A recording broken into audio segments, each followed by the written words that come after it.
A'udhu billahi minash shaitanir rajim. Bismillahir rahmanir rahim. Sunana Zainabu.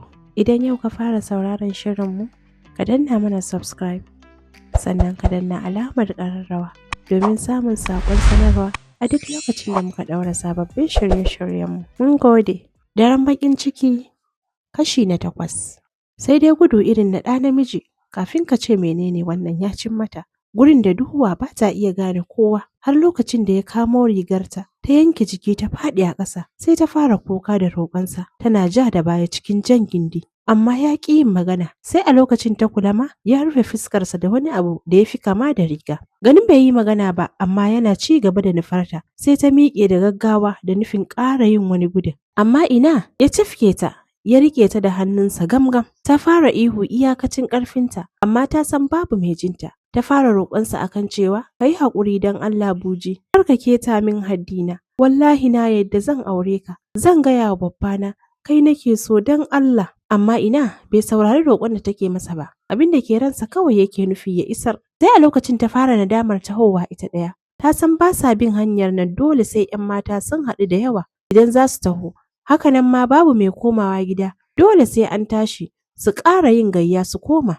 Amma son ganin Sagiru ya mantar da ita komai. Burinta kawai ta haɗu da shi su ga juna. Ashe sanadiyar shigar rayuwarta tashin hankali kenan. Tana ihu a banza babu mai jinta domin sautin kiɗa da hayaniyar da ke filin gadar ya cika gari. Cak aka ɗauke ta, aka yi can cikin jeji da ita. Tamkar 'yar jaririya. Tana ihu tana neman agaji amma babu wanda zai taimaka mata. Cikin wata duhuwa aka wurgar da ita tana kallonsa ta cikin duhun yana ƙoƙarin cire wandonsa. Bata san waye ba, ba ta ganin fuskarsa, sai inuwarsa kawai, tana ihu tana kururuwa, amma ko a jikinsa.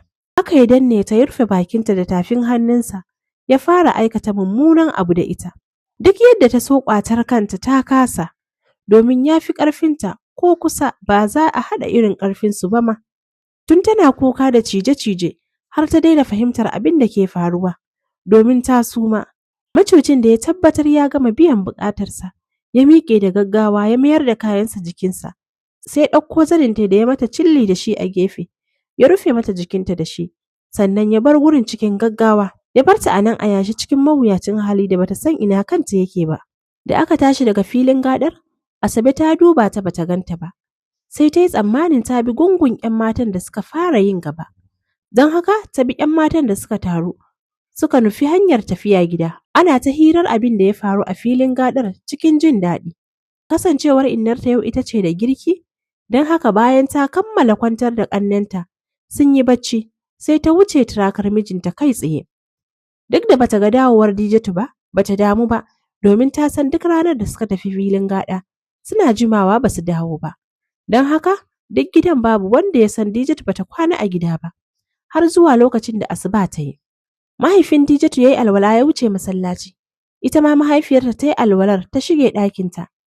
Ta tashi yaranta ƙanana da ke kwana cikin ɗakin a kan su je su yi sallah. Ta tayar da sallarta ita ma. A tunaninta ko Dijatu ta zagaya bayan gida ne, inda suke zagayawa idan za su yi bahaya. Har ta idar da sallanta, sauran yaran ma suka idar. Bata ganta ta dawo ba. Sai a lokacin ta fara tambayar Lukman da ya shigo ɗakin yana gaishe ta, ko ya ci karo da yayarsa a can baya, domin za ta je ta fara hura mata wutar da za ta ɗora ɗumame. Ya ce mata bai ganta ba shi. Ya haye ƙaramin gado ya yi kwanciyarsa, domin dama su a zaure suke kwanciya manyan maza, saboda babu wani wadatar ɗakuna a gidan. Sai dai idan asuba ta yi sai kowa ya koma cikin ɗaki. Inna Abula ta fito tsakar gida ta fara aikace-aikace, amma har lokacin bata ji motsin Dijatu ba. Sai ta fara tsarguwa domin ta san Dijatu ba ta barin sallar asuba ta wuce ta, kuma ba ta jimawa a gurin ba haya irin haka. Sannan da ta idar da sallar asuba kafin ta fara aiki tana zama ta yi addu'o'in da aka koya musu a makarantar boko, kamar yadda ta ji tana faɗa wa ƙannenta, Malam Sagiru ya koya musu. Sai ta tsinci kanta da damuwa, don haka sai ta nufi can bayan gidan nasu, inda suke ba hayar. Duk da a cikin gidan yake, amma can nesa yake da ɗakunansu. Abin mamaki sai ta ga babu Dijatu a gurin. Hankalinta ya fara tashi, ta koma ɗakin da sauri, ta tashi Lukman da ya fara bacci, akan ya duba ɗakin Lami ko can Dijatu ta shiga, domin ɗaki 3 ne a gidan. Daga nata sai na Lami sai kuma na mai gidansu. Ba ta son a ce ita ce ma ta je da kanta neman ta ɗakin Lami ɗin. Shi yasa ta ce Lukman ɗin ya je. Yana ƙunƙuni akan shi fa jiya bai sami bacci ba ya fita. Kai tsaye ya nufi ɗakin Lami wacce da alamar bata ma tashi ta yi sallar asubar ba. Domin sallar su dama sai a hankali. Ya fara kiran sunanta daga bakin ƙofar. Zuwa can sai ga Lami ta fito cikin magagin bacci tana masa masifa. Amma yaron nan baka da mutunci wallahi. Ina bacci na mai daɗi zaka zo ka tashe ni? To menene? Cikin rashin kunya domin shi dama bai cika raga mata ba. Ya fara magana. Innar mu ce wai tace in tambaye ki ko Dijatu ta shigo nan? Ta buɗe baki cike da mamaki. Ku ji wata tsirfa kuma. Ni za a tambaya ko Dijatu ta shigo gurina? Domin tana shigowa ɗakin nan har ta zauna kenan? To ba ta nan. Lukman ya yi tsaki ya juya yana mita. Kawai ba sai ki ce ba ta nan ba, sai kin tsaya kina yi wa mutane wani faɗa? Cikin ɗaga murya take masa magana, kar ka sake ka min rashin kunya wallahi Lukman. Bai kula ta ba har ya shiga cikin ɗakinsu. Ya tarar da mahaifiyarsa zaune a gefen gado ta yi tagumi. Inna wai bata je ba. Inna Abula ta fara tafa hannu cikin tashin hankali. Sannan ta dube shi da sauri. Kai, jiya kafin ku kwanta kun ga shigowarta bayan ta dawo daga filin gadar? Tunda ku ne kuke kwana a zauren. Cikin sauri Lukman ya fara magana. Ni dai ban ganta ba, kuma kin san ba kulle gidan ake yi ba. Ko da ta dawo sai dai ta turo dutsen da ake karo kofar gidan kawai ta shigo. Wani abu ne ya faru Inna? Ya karasa maganar da tambaya, ganin yadda hankalin mahaifiyar tasa ya tashi gaba ɗaya. Cikin ƙarfin hali ta gyaɗa kai, gami da faɗin babu komai. Can daga tsakar gida suka jiyo hayaniyar mai gidansu ya dawo. Wai ya ci karo da Hashimu a soran ya koma bacci, yana ta faɗa. Domin a gari idan aka tashi da asuba kuma shi kenan babu sauran bacci. Shi ya sanya Lukman yake gudowa nan ɗakin mahaifiyarsa ya ƙarasa baccinsa. Sai Inna Abula ta miƙe da gaggawa ta nufi hanyar waje. A tsakar gidan suka ci karo da shi. Yana ƙoƙarin shiga ɗakinsa, ta bi shi da gaggawa tana magana. Malam, malam, ya tsaya gami da waigawa ya kalle ta. Yaya dai Abula? Lafiya kuma? Ya tambaye ta cikin faɗansa. Cikin rawar baki ta fara yi masa magana. Malam kamar yarinyar nan bata kwana a gidan nan ba fa. Da sauri ya katse ta. Wace yarinya kuma? Ita nake nufi malam, ta faɗa cikin rawar baki. Sai a lokacin ya gano me take nufi. Domin ya san ba ta kiran sunan Dijatu. Cikin tashin hankali ya ƙara yi mata magana. Ta je gidan wani ɗan uwanki ko nawa ne ta kwana ne? Ko yaya aka yi Abula? Ya tambaya cikin tsananin firgici shi ma. Bata je gidan kowa ba, jiya da daddare dai na ga fitar ta filin gaɗa. Daga nan kuma har na shigo na kwanta ban ƙara jin motsinta ba. Ya katse ta a fusace. Kin ji wautar taki ba Abula? Na sha gaya miki wannan kunyar da kawaicin naki yayi yawa. Yanzu da kin bincika tun daren jiyan, ai da mun san me ya faru. Amma kin duba ɗakin abokiyar zamanki ne? An duba. Bai saurari jin abin da za ta faɗa ba. Ya nufi ɗakin Lami da gaggawa yana ƙwala mata kira. Wacce a lokacin tuni ta koma baccinta ma. Sai ga ta nan ta fito cikin gaggawa saboda jin muryar mai gidansu. Lafiya mai gida me ya faru ne? Lami ta tambaya cikin fargaba yadda yake ƙwala mata kira. Dijit ba ta ɗakin ki wai?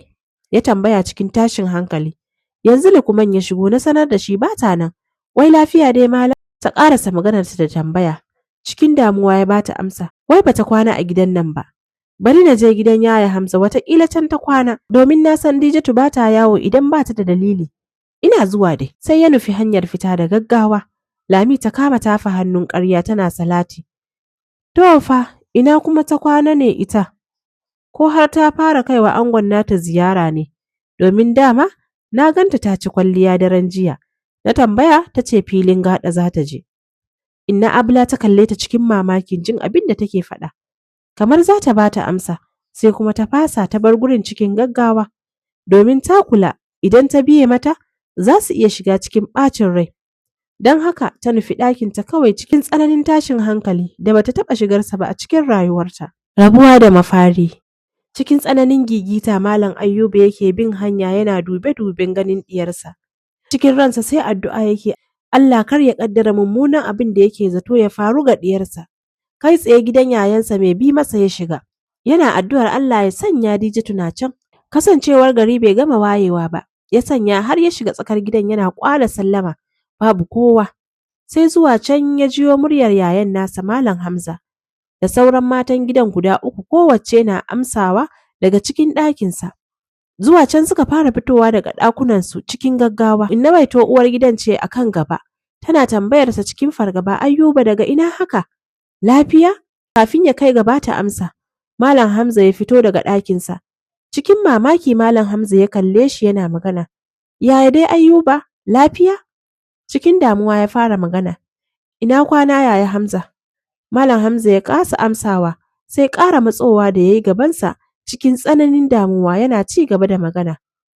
Ka bar maganar gaisuwan nan Ayuba, ka sanar da ni wayar cikin gidanka.